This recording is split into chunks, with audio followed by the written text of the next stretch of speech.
बिन तेरे सनम मर मिटेंगे हम।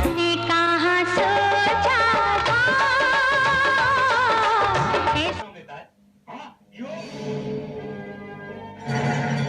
What a joke. दोस्तों, आज हम बात करेंगे एक ऐसे अभिनेता की जो 90 के दशक में बड़ी बड़ी हीरोइनों के साथ बतौर हीरो नजर आया करते थे। जी हाँ, हम बात कर रहे हैं अभिनेता आसिफ शेख की। एक के बाद एक उन्हें फिल्में मिल रही थीं। कुछ फिल्में चलीं, कुछ नहीं चलीं, लेकिन काम की कभी कमी नहीं रही। पहले हीरो बनकर उन्होंने अपने अभिनय का जलवा दिखाया, फिर जब विलेन के रोल मिले तो बड़े बड़े अभिनेताओं को कड़ी टक्कर दी।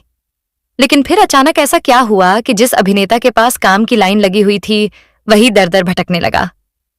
आखिर क्यों 90 का यह दमदार एक्टर फिल्मों से गायब हो गया, और कैसे हालात ऐसे बने कि उसे टीवी पर एक शादीशुदा औरतों के पीछे घूमने वाले छिछोरे किरदार में खुद को ढालना पड़ा। क्या आपको पता है कि एक डायरेक्टर के धोखे ने इस अभिनेता का पूरा करियर तबाह कर दिया था? आइए, आज हम आपको आसिफ शेख के बॉलीवुड में आने का किस्सा और फिर उनके करियर के धीरे धीरे फ्लॉप होने तक की पूरी कहानी सुनाते हैं। दोस्तों, ये वीडियो वाकई काफी दिलचस्प होने वाला है। आपने टीवी पर एक ऐसे अभिनेता को अक्सर देखा होगा जो किसी विवाहित महिला के पीछे भागता हुआ नजर आता है, और आपके मन में ये सवाल जरूर आता होगा कि ये वही एक्टर है जिसे मैंने पहले फिल्मों में हीरो के रोल में देखा था। जी हाँ दोस्तों, आप बिल्कुल सही सोच रहे हैं।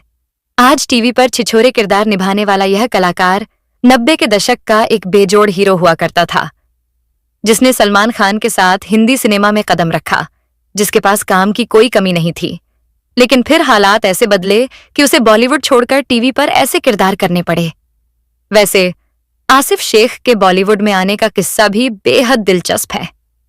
11 नवंबर 1964 को दिल्ली में जन्मे आसिफ का बचपन उत्तर प्रदेश के बनारस में बीता।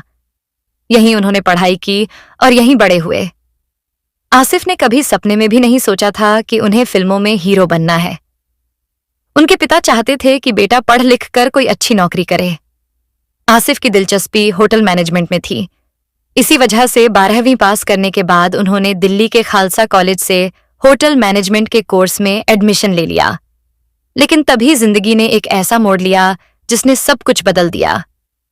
दरअसल आसिफ के कुछ दोस्त रंगमंच से जुड़े हुए थे और थिएटर किया करते थे।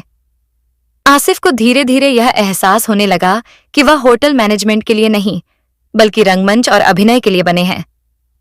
बस फिर क्या था, उन्होंने होटल मैनेजमेंट की पढ़ाई छोड़कर एक्टिंग की राह चुन ली। जैसे ही उनके पिता को पता चला कि बेटे ने कोर्स छोड़ दिया है और थिएटर ज्वाइन कर लिया है, वह आग बबूला हो गए। गुस्से के मारे बाप बेटे के बीच अगले 6 महीने तक बात ही नहीं हुई। पिता ने साफ शब्दों में कह दिया, मेरे घर में रह सकते हो, मेरे बेटे हो, लेकिन ये एक्टिंग वैक्टिंग मैं कभी नहीं मानूंगा। लेकिन आसिफ भी धुन के पक्के थे। वह थिएटर में डटे रहे और एक से बढ़कर एक नाटकों में हिस्सा लेने लगे। शुरुआती महीनों में हालत यह थी कि उन्हें कई बार बगल में खड़े होने की जगह तक नहीं मिलती थी। लेकिन वक्त बदला और धीरे धीरे मौके मिलने लगे। फिर एक दिन किस्मत ने बड़ा ब्रेक दे दिया। बात है 1983 के आसपास की।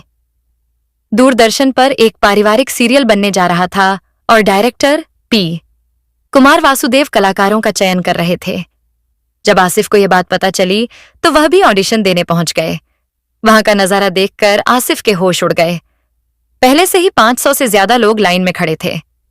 आसिफ समझ गए कि यहां तो शायद उनकी दाल नहीं गलने वाली। फिर भी उन्होंने हिम्मत नहीं हारी और अपनी बारी आने पर ऑडिशन दिया। डायरेक्टर ने थोड़ा सा कैमरा टेस्ट लिया और बेरुखी से कहा, ठीक है, अब तुम जा सकते हो। आसिफ को लगा कि मामला हाथ से निकल गया। वह वहां से वापस तो आ गए, लेकिन कुछ ही दिनों बाद उन्हें एक फोन कॉल आया और पता चला कि हजारों युवाओं को पीछे छोड़ते हुए इस सीरियल के लिए आसिफ शेख को चुन लिया गया है। 1984 में वह मशहूर सीरियल आया, हम लोग। इस सीरियल में प्रिंस अजय सिंह का किरदार आसिफ शेख ने निभाया था। कम उम्र में ही आसिफ ने अपनी अदाकारी से दूरदर्शन पर लोगों का दिल जीत लिया, और सिर्फ दर्शकों का ही नहीं, बल्कि उस दौर के मशहूर फिल्म निर्माता मिर्जा ब्रदर्स का भी ध्यान आसिफ पर चला गया। 1986 से 87 की बात है। मिर्जा ब्रदर्स राज बब्बर के साथ एक फिल्म बना रहे थे। आसिफ उनसे मिलने पहुंचे। जैसे ही कैमरा टेस्ट हुआ, पहली ही बार में पास। बस फिर क्या, मिर्जा ब्रदर्स ने तय कर लिया कि आसिफ शेख को लॉन्च किया जाएगा। उन्हें लीड रोल मिला राज बब्बर जैसे बड़े स्टार के साथ और हीरोइन बनी किमी काटकर। 1988 में बॉलीवुड को 2 नए स्टार मिले। एक थे सलमान खान, फिल्म बीवी हो तो ऐसी से, और दूसरे थे आसिफ शेख, फिल्म रामा हो रामा से। भले ही दोनों में से कोई भी फिल्म सुपरहिट नहीं हुई, लेकिन तारीफ सलमान से ज्यादा आसिफ शेख की हुई। यह बात बहुत कम लोग जानते हैं कि अपने करियर की शुरुआत में ही आसिफ शेख जैसे कलाकार ने सलमान खान तक को पीछे छोड़ दिया था। जी हां, पहली फिल्म के बाद जहां सलमान खान के पास सिर्फ एक फिल्म थी, वहीं आसिफ शेख के पास 9 फिल्में साइन हो चुकी थीं।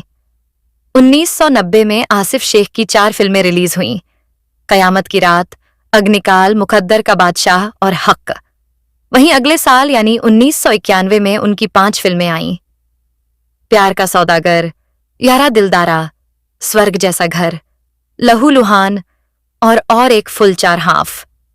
इसके बाद 1992 में भी 3 फिल्में उनके खाते में थीं।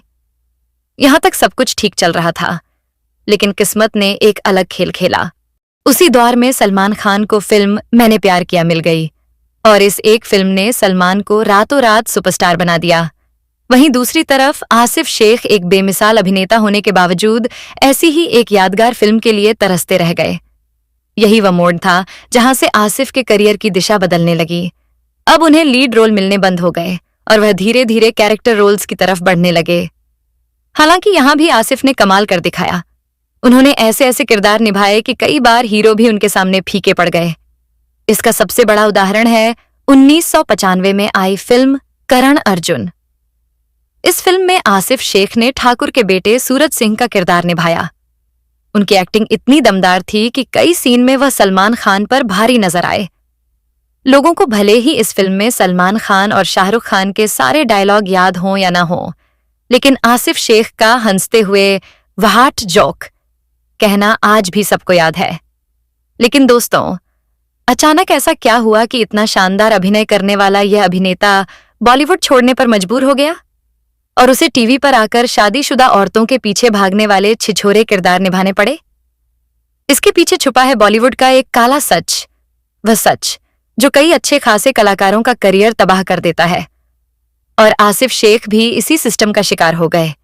1994 से 95 के बाद आसिफ को चरित्र अभिनेता के रोल तो मिलने लगे, लेकिन उनके किरदारों को या तो काट छांट कर इतना छोटा कर दिया जाता कि पता ही नहीं चलता कि वह फिल्म में थे भी या नहीं। कई बार तो उन्हें आए और गए वाले रोल्स ही दिए गए। डायरेक्टर्स की यह बेरुखी आसिफ को अंदर ही अंदर तोड़ती चली गई, लेकिन तभी उनके जीवन में उम्मीद की एक किरण नजर आई और वह थे director David Dhawan. David Dhawan ने कई एक्टर्स को सुपरस्टार बनाया था, इसलिए आसिफ को लगा कि शायद अब उनके भी दिन बदलने वाले हैं। 1997 में बनारसी बाबू में उन्हें विक्रम का रोल मिला। फिर 1999 में हसीना मान जाएगी, 2000 में कुवारा और 2001 में जोड़ी नंबर 1 जैसी फिल्मों में उन्होंने काम किया। फिल्में हिट होती रहीं, लेकिन आसिफ शेख को यहां सबसे बड़ा झटका लगा। उनके रोल्स को बार बार काट छांट कर छोटा कर दिया जाता। हिट फिल्मों का हिस्सा होते हुए भी उनका करियर डूबता चला गया। सालों बाद खुद आसिफ शेख ने एक इंटरव्यू में डेविड धवन का नाम लेकर अपना दर्द बयां किया। हालात इतने बिगड़ गए कि एक समय उन्हें काम मिलना ही बंद हो गया। पैसों की किल्लत इस कदर बढ़ गई कि उन्हें अपनी सोने की चैन तक बेचनी पड़ी। बॉलीवुड में करियर पूरी तरह तबाह हो चुका था और इसी मजबूरी में आसिफ को मुंबई छोड़कर दिल्ली लौटना पड़ा। जब फिल्मों का रास्ता बंद हुआ तो उन्होंने टीवी की ओर रुख किया। टीवी पर उन्हें यस बॉस कॉमेडी शो मिला, जिसमें राकेश बेदी भी थे। धीरे धीरे टीवी पर पहचान बनने लगी और सीरियल्स मिलने लगे। लेकिन अब आसिफ को एक नई पहचान मिली, कॉमेडियन की पहचान। फिर आया साल 2015 और शो भाभी जी घर पर हैं। इसमें उन्हें औरतों के पीछे भागने वाले विभूति नारायण मिश्र का किरदार मिला। इस शो ने उन्हें घर घर मशहूर तो कर दिया, लेकिन कहीं न कहीं एक बेमिसाल अभिनेता की छवि को भी सीमित कर दिया। हालांकि आसिफ शेख आज अपने टीवी करियर से खुश हैं, लेकिन अगर उन्हें बॉलीवुड में धोखा न मिला होता तो शायद आज वह हिंदी सिनेमा के बड़े स्टार्स में गिने जाते। निजी जीवन की बात करें तो आसिफ शेख आज भी मुंबई में रहते हैं। उनकी पत्नी का नाम जेबा है और उनके 2 बच्चे हैं, एक बेटी मरियम और एक बेटा अलीजा। दोस्तों, आपको आसिफ शेख कैसे अभिनेता लगते हैं? क्या आप उन्हें एक बेहतरीन कलाकार मानते हैं या फिर बॉलीवुड ने उनके टैलेंट के साथ नाइंसाफी की? अपनी राय हमें कमेंट बॉक्स में जरूर बताइएगा। अगर आपको हमारी यह वीडियो पसंद आई हो तो इसे लाइक करना ना भूलें।